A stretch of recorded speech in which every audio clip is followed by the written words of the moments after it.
Okay, somebody summed up Bava Kamma very well so far, at least the past 2 days. So somebody summed up what Bava Kamma is about, especially the last 2 days. Yeah. He said it's a lot of new different topics in a very small amount of words. So it's kind of what it is. There we are. Okay. Well, in Yud Beis Amud Beis, also talking about some not quite familiar topic. And we'll stay in it for most of today. So I guess we'll start again from the Gemara up in the Nechasim She'ein Behem Me'ilah. Okay, Nechasim She'ein Behem. So one of the conditions in order to pay for damages is Nechasim She'ein Behem Me'ilah. It's assets that you are not moil and hektish. Moil, like we said, means inappropriate misuse. This is a spiritual offense. This is not necessarily a monetary offense. You benefit from something, even though there's no monetary change in it, it doesn't get damaged, right? For example, you use a spoon from Hektish, right? Presumably, I don't think a spoon has a shelf life, or how many uses you can get out of a spoon before it breaks. Unless you traced it up. That's the problem. Well, you can kasher it. Again, maybe there is a limited amount of kashering cycles, but nothing that I think I can imagine is significant. I've never seen spoons being sold with a certain rating for how many times you can buy it on it. So again, it's a spiritual offense. Now, the fundamental question the Gemara is trying to address is as follows. When we look at, we say an asset that doesn't have me'ilah. So which assets don't have me'ilah? So obviously the first answer is everybody's, as long as it doesn't belong to Hektish. Make sense? If it's private property, obviously there's no me'ilah. So in other words, the Mishnah is a fancy way of saying anything that's private property, effectively, as long as it doesn't belong to Hektish. That's one explanation of the Mishnah. We'll get to that one later today. The other explanation, which is the more nuanced one, which is, what does that mean? Why doesn't the Mishnah just say private property? Why does the Mishnah have to say this fancy expression of nechasim she'ein behem me'ilah, assets that don't have me'ilah? Well, just tell me private property, if that's what you mean to say. Must be that what? It must be property that otherwise would normally be in the category of me'ilah, but there's actually an exception that it's not in the category of me'ilah. You together on that? You heard that? As much as someone who walks in late can be, right? No, we just started. In other words, we're talking about an item that really is hektish, that under normal circumstances would have me'ilah, but this is an exception. Okay. Me'ilah hudalaspu. Specifically, there's no me'ilah. Ha mekdesh kachi, but we are referring to Kachim. Mantana, who's the author of the Mishnah? The famous Rabbi Yehudah. We've seen Rabbi Yehudah several times before in Talmud. Rabbi Yehudah says that Kachim Kalam. What is Kachim Kalam? There's, broadly speaking, you can divide sacrifices into two groups. Those that are eaten. Those that are eaten outside of the temple, inside the city, right? So you think of sacrificial hierarchy. The lowest level are sacrifices that are consumed by ordinary human beings. Obviously, they have to be tahar, but men and women, and they don't have to be kohanim. And they consume the sacrifice anywhere in Jerusalem. Those are the lowest level. That's called kachim kalam. A step up of that is kachim. These are animals that are consumed, but limited to the kayan, limited to the temple, typically 1 day and 1 night. So it's the day of that you bring the sacrifice. I'm not even sure if there's a night that's given as well. Kachim kalam typically have 2 days and a night. So it's the day of, that evening, and the next day before nightfall. That's for regular folk or for kohanim? That's for kachim. Kachim kalam is regular folk. Okay, right. Kal means light. So it's like the heavy stuff, that's like oila. Oila, nobody gets to eat. Oila is completely consumed. By the fire. Chatos or asham, these are kachim. They are consumed, but they're a higher level sanctity because it's only by kayan, only in the temple. And then there's kachim kalam, which is the lowest level. It's eaten by all Jews anywhere in Jerusalem. So kachim kalam is the even though it's a sacrifice, it's owned by the original owner. It's owned by the guy who made it into a sacrifice. It's not the property of Hektish. Okay, the Amar Malan Bailam. In Tanya we learned. We're talking here about a shomer, about a watchman, and he sort of Moab Hashem. He misappropriates godly stuff. Paid or unpaid? What? This watchman is paid. Doesn't make a difference. Wait, what? It doesn't make a difference because it's negligence here. Right. It's negligence. Okay. So he misuses godly stuff. Well, what does that mean? Obviously, it must mean that he was given a sacrifice to watch, and it also means that the sacrifice, that the damage that he's done by misusing it, is actually relevant to the owner. Well, what type of kachim must that be? Kachim kalam according to Rabbi Dovid Yehudah. In other words, this type of sacrifice that's eaten outside the temple belongs to the original owner, and therefore it's possible for a watchman to abuse godly possessions that are in the domain of the original owner, unlike kachim, which are not in his domain. Okay, different basically. So Gemara says, okay.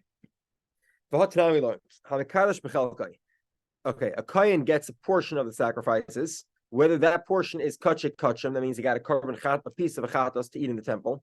Bein kachim kalam, he also gets a portion of a shlomim, for example, that's in anywhere in Jerusalem, and he figures, he's having a sirloin, right, a rib steak, and he eats a good cut of meat, and he wants to invite over his fiancée and give her kedushin and give her the steak. And she probably would want it well done anyway, so keep that in mind. Einem kedushes, the kedushin is not valid. So this, if the kedushin is not valid, 1 second, why isn't it valid? It's kachim kalam. It's given to a kohen. Why can't, just like the original owner owns the sheep when it's nice and furry and cozy and walking around, why doesn't the kohen own the sheep when why doesn't the kohen own the steak, the lamb chops that he gets from the sheep,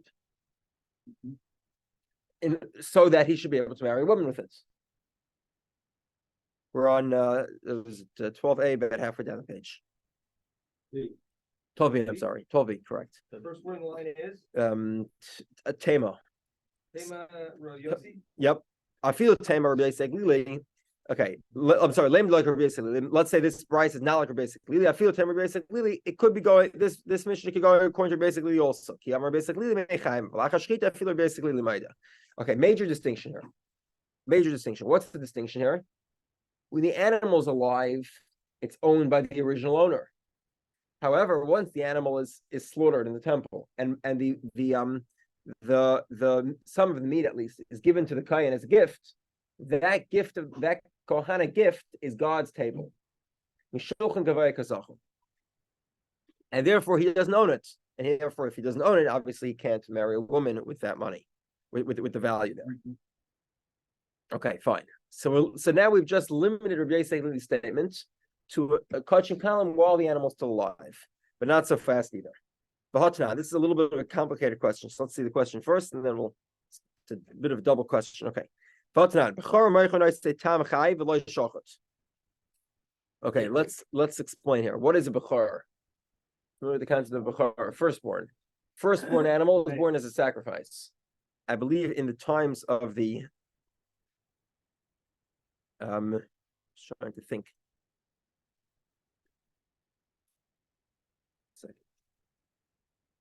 I can't remember what the law is today outside of Israel.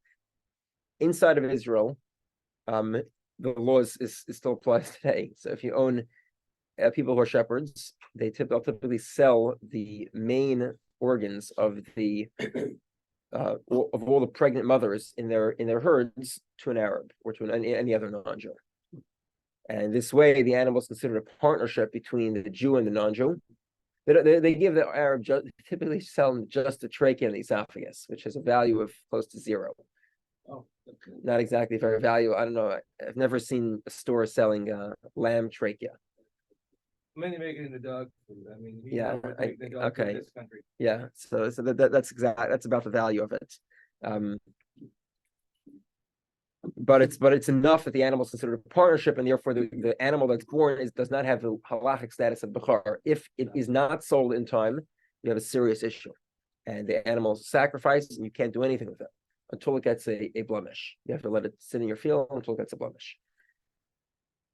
Okay, if it's outside of Israel at the time the temple is standing, I don't know what the story outside of Israel today is, so pardon my ignorance on that. When the temple is standing, certainly the animal is sanctified, but you don't have to bring it as a sacrifice. you have no obligation to bring it to Israel. In Israel, you have an obligation to bring it to Jerusalem. Outside of Israel, you have no obligation to bring it. We'll discuss in a moment more details about that. Okay, let's say I have a Bechor. So Bechor is a sacrifice. It's a type of shlomim, I believe. And you get to eat from it. So if you don't want to bring it, you can sell it to your friend who will be able to enjoy the meat when he gets to Jerusalem after he brings the sacrifice. Moreover, once it gets a blemish, you can sell it, and you can even slaughter it and sell the meat once it gets a blemish. If it gets a blemish, I believe you could eat it. We'll see. There's another type of sacrifice called meiser. What's meiser? Meiser is a 10th animal. So every year you take all the newborn animals, you put them in a pen, and every 10th one is brought as a sacrifice.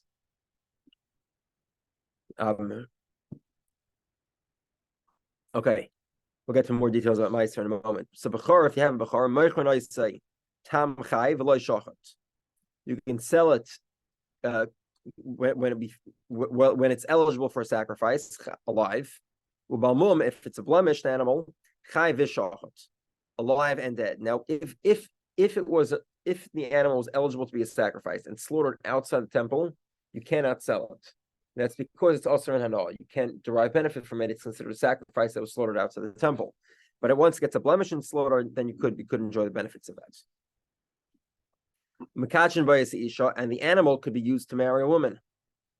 The Omer of Nachman and Rav Nachman says, Lo shanu ela bechor b'zman hazeh. This is only referring to a bechor in today's time, because it is not eligible to be brought as a sacrifice. So therefore, the Kohanim own it while it's still alive. I'm sorry, the bechor obviously is brought to the Kohen. The Kohen brings it as a sacrifice. Should have mentioned that. But when the temple was standing, the chazila krava, that you could bring it as a sacrifice, then you can't sell it while it's still alive.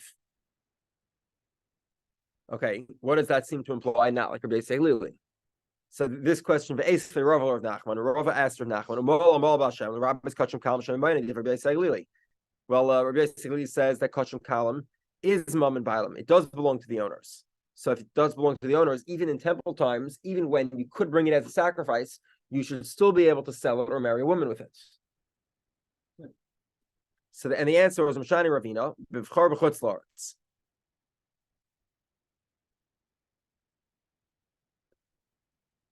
The mission that says that Bechor is Mum and Bailam is talking about chutz la'aretz, outside of Israel.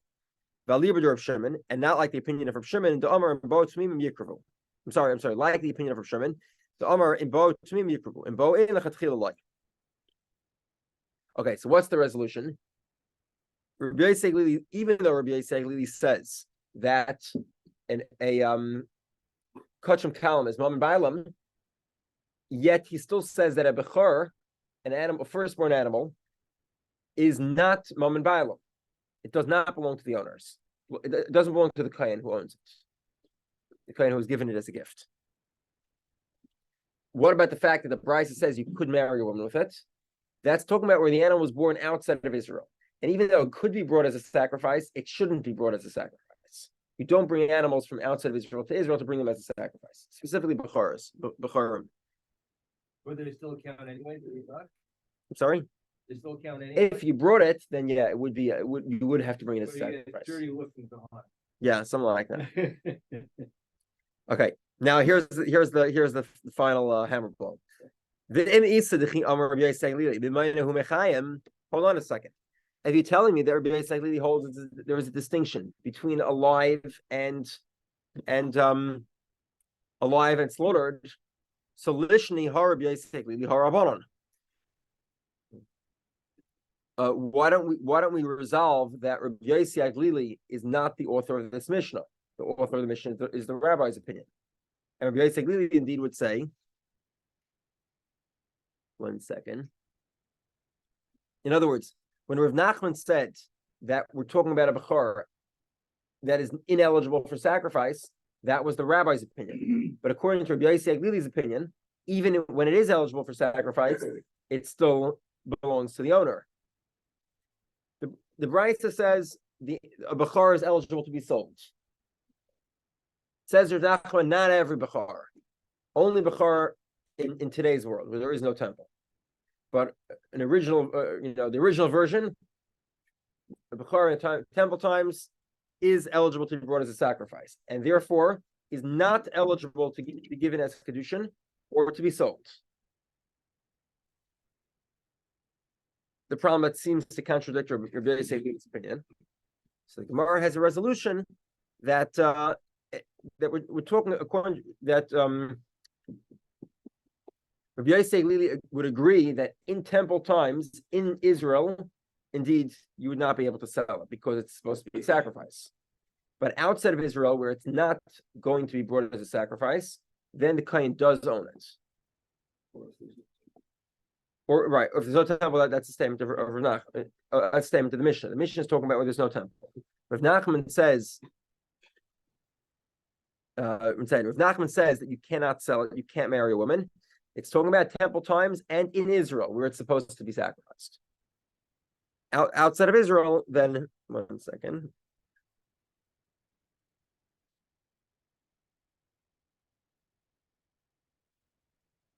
Yeah. Moreover, Ravina is saying that it's not just a resolution of Rav Nachman. Ravina is saying effectively that when Rabbi Yosef really calls Kachim Kalam Mammon Bailam, he only means Kachim Kalam that cannot be brought as a that will not be brought as a sacrifice. What's an example of that? A Bechar that was born outside of Israel. So it's a massive limitation of Rabbi Yosef Lili. Until now, we were basically saying Rabbi Yosef Lili says all Kachim Kalam belong to the owners as long as they're alive, even in Israel. And now Ravina is sort of shrinking Rabbi Yosef Lili down to Bechar outside of Israel. What's going on? Why don't we have a better resolution? It depends whether the animal is alive or dead. And there's a machlokes between Rabbi Yosef Lili and the rabbis.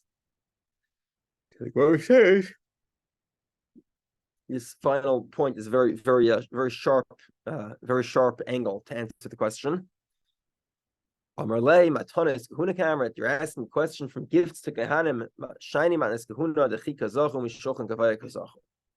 The resolution here is that this has nothing to do with Kachim Kalam, and everything to do with the fact that a Bechar is a gift to a Kohen, and therefore we are eligible to be brought as a sacrifice.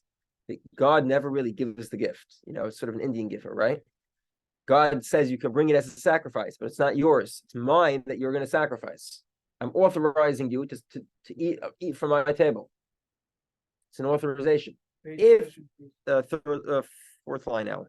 On 13A? Yeah. Okay. In other words, if the animal's not eligible to be brought as a sacrifice, then everybody agrees it's mum and bailam. It belongs to the kohen. Actually belongs to him. Not, pardon my words, not ineligible. If the animal will not be brought as a sacrifice, even if it is eligible, like we said, for example, if you have a sacrifice in Chutz La'aretz and there is a temple standing outside of Israel, you should not bring it. It is eligible, but you shouldn't bring it. In any of those scenarios, mom and bailam, it belongs to the original owner. If, however, the animal is eligible to be sacrificed and will be brought as a sacrifice, then it does not belong to the kohen because it's a gift of God. And it's a unique feature to Bechar that is not found by other types of Kachim Kalam. If you, for example, separated a korban shlomim, or a korban pesach, or a korban toida, or a korban meiser, we'll see about meiser more in a moment. In all those scenarios, you actually own the animal. Meiser might not be so simple. Let's get to it. Gufa. Umala mal b'Hashem. The rabbis Kachim Kalam Shem Imayne. Div Rabbi Yosef Lili. Rabbi Yosef Lili's opinion is Kachim Kalam is owned by the person who's bringing it as a sacrifice. Ben Azai says, "L'rabbis es hashlomim." So basically, these sort of gives the expansive version, right? What's the expanded version? Kachim Kalam. Any type of, Kachim Kalam literally means, right? It means Kachim light, Light.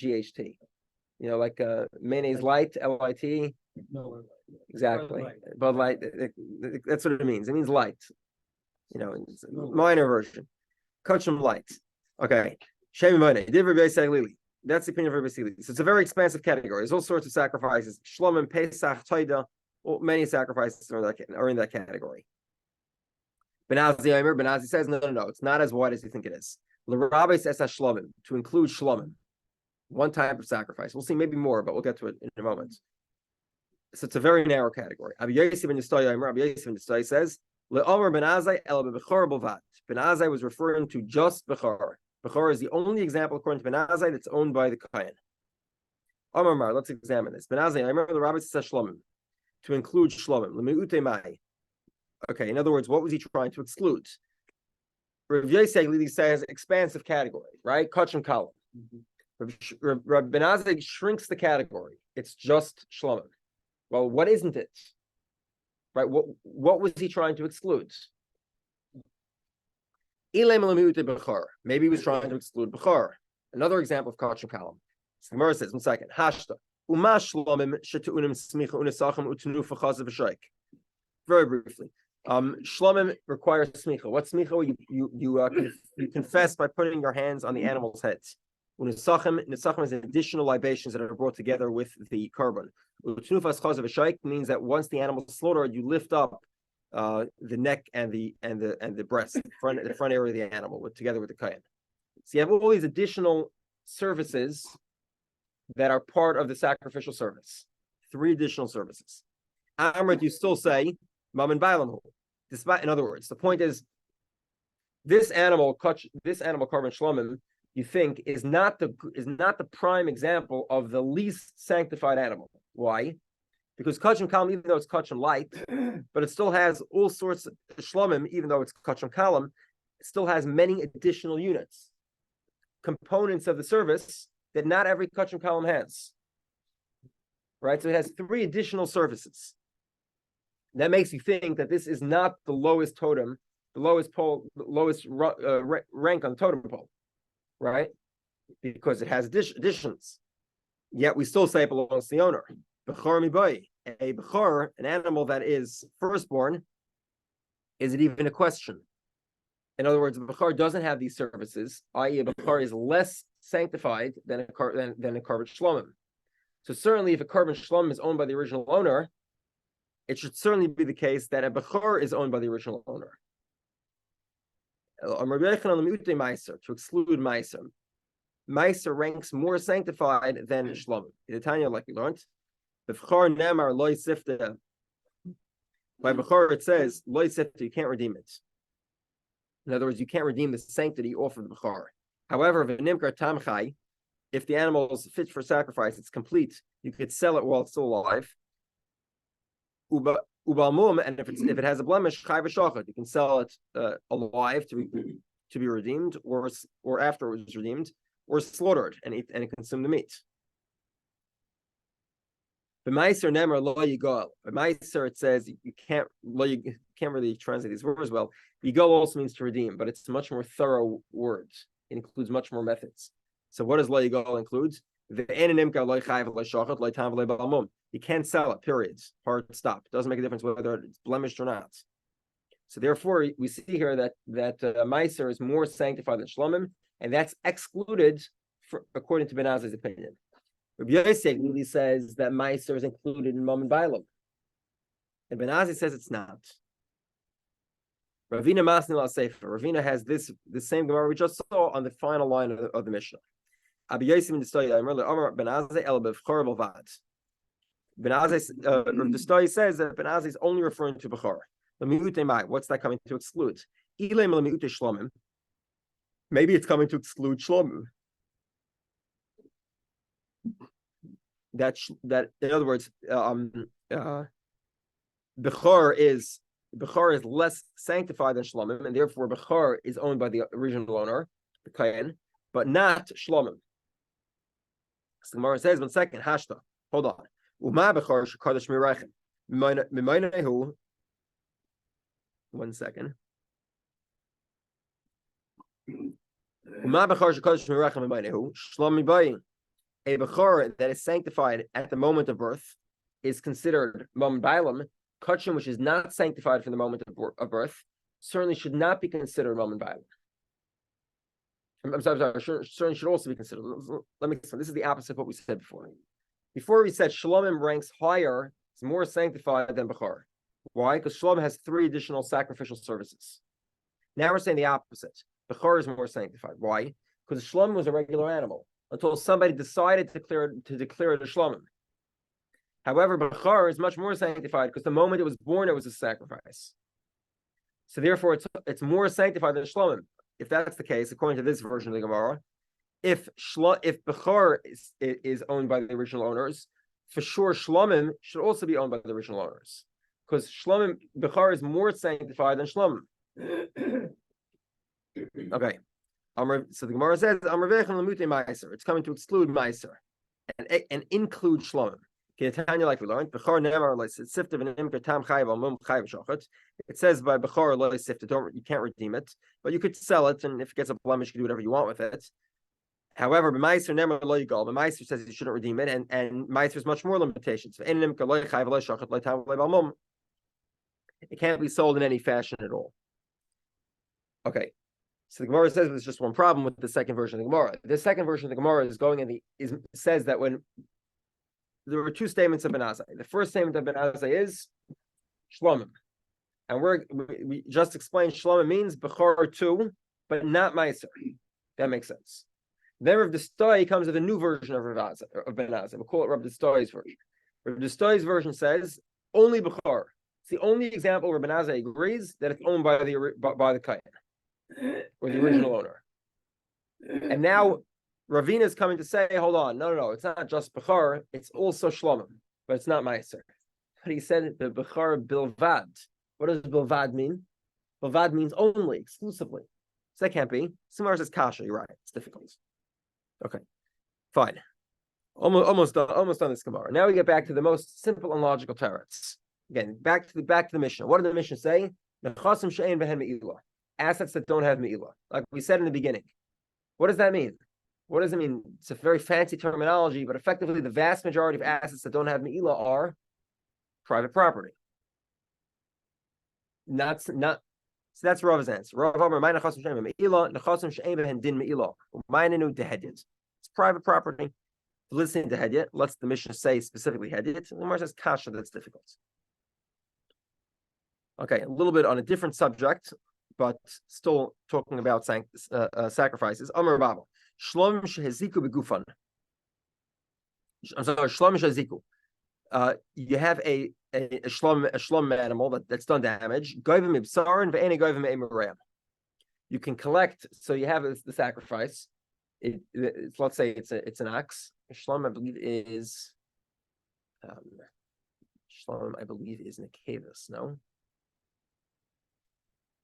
I believe Shlom is only females. No, I'm not 100% sure. I don't remember which one it is. It's only one. It's only one gender. Okay. Anyway, whatever it is, you have this shlom animal. It does damage. You can so now you bring it as a sacrifice. What happens to the animal? The skins are permitted for secular use. The meat has sanctity and has to be eaten in a certain time frame. So you collect from the skins, but not from. 1 second. Hold on. I'm sorry. Take that back. Sorry. You collect from you can collect from the flesh also, but only the part that's eaten, not the part that goes on the altar. So the Marsh's Pshita, and we're like Vayasalki. The certain organs go to the altar, so they're going to be burnt. What this means is you can collect from the rest of the animal according to that proportion. So let's explain. You have an animal. Let's say the animal's a cow or an ox. It's worth $1,000. Now you slaughter the animal. It's carbon shlomim. So some of it's going to go onto the altar. Let's say let's say for argument's sake, $500 is going to the kahanim and the not the kahanim, the altar. So it's probably less than that. Let's say it's $300 going to the altar. Now the animal, let's say, violated the laws of Keren. So you pay half the damages. Let's say it did $1,000 in damages, you pay only $500. Now, do you divide the $500 equally between the two portions? In other words, 30% of the $500 or $167 is in the imurim package, is going on to the altar. So you can only actually collect what was the remainder of that? Is it 333 from what's left of the flesh and the skins. Or do we say no? Well, you can't collect from the organs that are going onto the altar on the mizbeach. So collect from the rest of it in that proportion. So you collect the full 500 from the organs and the skins, and what goes on the altar has no impact. Together. Now this goes to another fundamental question, which is a very interesting scenario. You have an ox that gores another animal into a pit. Right? Great question. So what goes on here? So he gores the Karen, right? Karen is Chatzi Nezek. So the guy who owns the ox, right? Let's say it's $500. We'll do $1,000 ox. He gored $1,000 ox. It's let's say that the half damages net are about $400. Let's presume the carcass is worth some $100. So half damages, $400 he owes. $1,000, $100 of the carcass, so it's $900 in damage.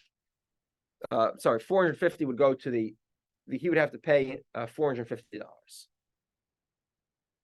Right? No, I'm sorry. No. He would have to pay 400. However, the guy, the owner of the dead ox says, 1 second, if there was no pit, guess what would have happened?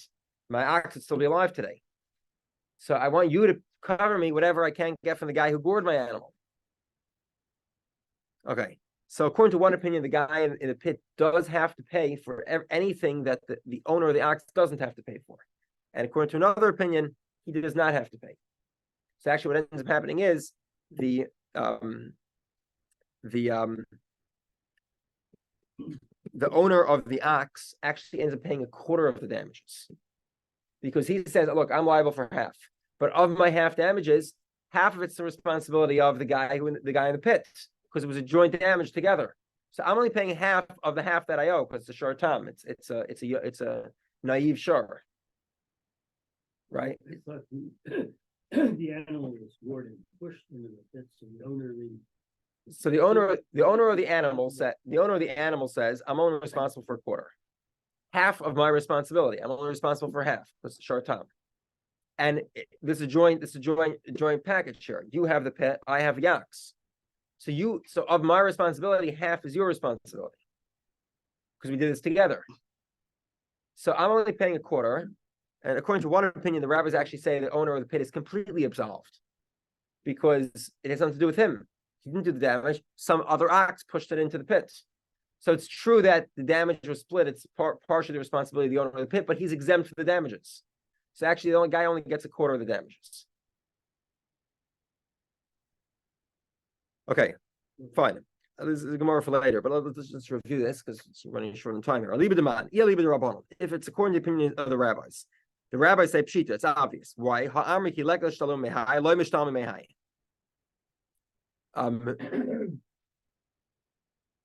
second.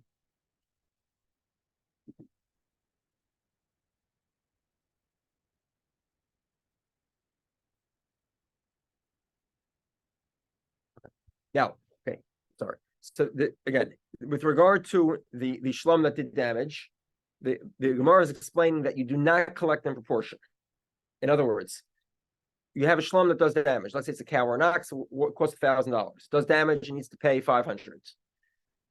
What you're allowed to collect is 700 worth, because 300 is worth of $300 worth of organs is going to the mizbeach. That you can collect from. And that proportion of the damage you can't either collect from, which means your effective collection value is half of 700, 350, right? And not the 150 you lose, because 150 is part of the animal that you own is being brought as a sacrifice. It's going on to the altar. So according to the rabbis, this makes a lot of sense, because the rabbis say if you can't collect from the owner of the pit, is not responsible to make good of the loss, it can't be paid by the owner of the ox. And if it's according to Rav Nosson says the opposite. According to Rav Nosson, you could do that. If one guy is not responsible or is less responsible, it's the other damager's responsibility to make up the loss. According to Rav Nachman, what happens in the story of the pit is that the owner of the pit pays 3/4 and the owner of the ox pays 1/4. So this is incorrect then. It should be the case that you collect $500 worth of skins and flesh, even though 300 of it is going on to the mizbeach. Make sense? No. Again? Sure, why not? Yeah. I get it, but The Brisa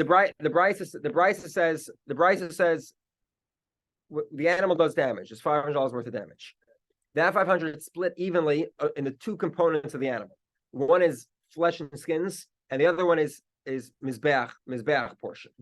The mizbeach portion, half of that, you don't get paid because it goes to the mizbeach. In other words, you get the whole animal. You're a partner in the animal now, and 300 and half of your half partnership, whatever. Your half partnership is also participating in the mizbeach, in giving a portion of the mizbeach. So you don't actually get that repayment of damages, which makes sense according to the rabbis. The rabbis say the owner of the ox pays a quarter. The owner of the pit is not responsible because it doesn't have to make up the loss that's the responsibility that's actually caused by the owner of the ox. Whereas Rav Nosson says he is responsible, 3/4. Well, if that's the case, then what do you think should happen in this scenario of the shlomim, of the sacrifice? You owe $500. Should we deduct the portion that goes in the mizbeach or not? So according to Rav Nosson, no, shouldn't. If that portion you can't get from, so get from the other portion. In other words, I'm a partner in the part that I can actually benefit from. I'm not a partner in what goes on the mizbeach. The other guy is responsible. The original owner is responsible for what goes on the mizbeach. I'm responsible for. I get whatever I was damaged, half of what I was damaged. Okay. It could be either opinion. One second. It could be the opinion of the rabbis.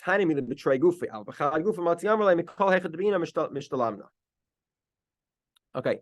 In the rabbi's opinion, this isn't so obvious. According to the rabbis, it would seem logical, but it's not so obvious. Because you might think that if it's one body, then the guy has a right to say, no, I'm not taking 50% of the animal. I don't want the 50% that goes on the temple, on the altar. I want the other 50%. I want the 50% that I can enjoy. That's what I want. So maybe that would be a good argument. No, 50% even. So you also get the portion that goes to the mizbeach. It's brought to the mizbeach, and you don't actually benefit from it. Anybody saying Rav Nosson, it could be the opinion of Rav Nosson. And in other words, even though Rav Nosson typically would say it is your responsibility, over here it would be different. You would think it might be different. I'm sorry. Over here it is different.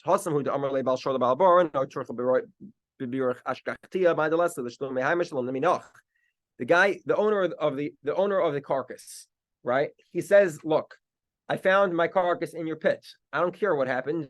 You have a pit in public domain. You're responsible to take care of it. If I find my carcass in your pit, you got to pay me. If somebody else has part of the responsibility, fine. So he'll pay whatever he has to pay. The rest of it, you're responsible for." That's from Nosson's argument. Over here, Nosson would agree that you get a 50% fair and square, 50% of everything. Why? Do you think it was only the skins and the flesh that did damage, and the portion of the organs that went on the altar, they didn't damage my animal? No, obviously not. Right? The whole animal damaged my animal. So you get the whole animal, including half of the portion that is going to go on the mizbeach. Make sense? Okay. Amarava. If you have a carbon tidus, a carbon tidus is very unique. I'm not going to go into details here because I want to continue. But basically, one of the components of the carbon tidus is 40 loaves of bread. Whatever, 30 of them are matzah. That means matzah doesn't necessarily mean the cracker. It means that it isn't chametz. And 10 of them are chametz. Okay, so you have carbon tidus, kachim column again, according to Yaisi, is owned by the original owner. Sheziga did damage. Goyim ibsar, you collect from the flesh. The enigoyim milachma, you don't get to collect from the breads. Sigmar says lachem shita. Why should you be able to? Why should you be able to collect from the breads? The breads didn't do you any damage? Sigmar says safe it's strichle. It's the end of the statement of Rava. Nizik oichal basar umiskaper mevi lachem. The guy who was damaged, he eats the bones, the flesh, and the guy who actually brought the taida, he brings the breads. So the Gemara says, that would also seem to be obvious. The Gemara says, no, it's not so obvious. Why is it not obvious? I would think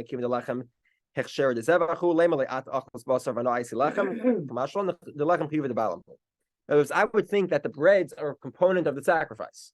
So if the breads are a component of the sacrifice, therefore, the guy, maybe the original owner could say to the guy who was damaged, well, now you own the animal, you bring the breads. No. The original owner, guy who separated the sacrifice, he brings the bricks. Okay. Continue for another 2 minutes. Nechasim shehin shel bnei bris. Assets that belong to Jews. What is this referring to? It's coming to exclude that of a non-Jew, which we'll discuss in more detail later on Daf Lamed Zayin. We learned about it later. He's exempt from damages. The Gemara says you're right. We read it here, and we'll explain it later. And we get to it. We'll talk about it at length there. Okay. Let's continue. Assets that are miyuchid. What does that mean?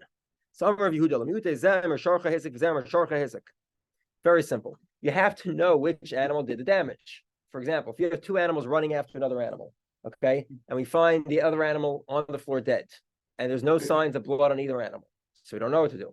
So guess what? Can't collect. You have to know which animal did the damage. Obviously, both animals will be owned by different people. So the Gemara says, we learned already this. Two animals chasing one. Each one of the owners say the other guy killed your animal. They're both exempt. So the Gemara says, you're right. We've read it and then we've explained it later. In the Mishnah we learned another example of this. What does miyuchid mean? We have to know which animal. It means hefker. It excludes assets of hefker. What's the scenario? My ox killed an ox that was ownerless, a wild ox. So someone says, well, man tavale, who's going to demand payment for me? Right? Obviously, if I killed a wild animal, nothing happens. Ella, what happened? A wild animal killed my animal. So the Gemara says,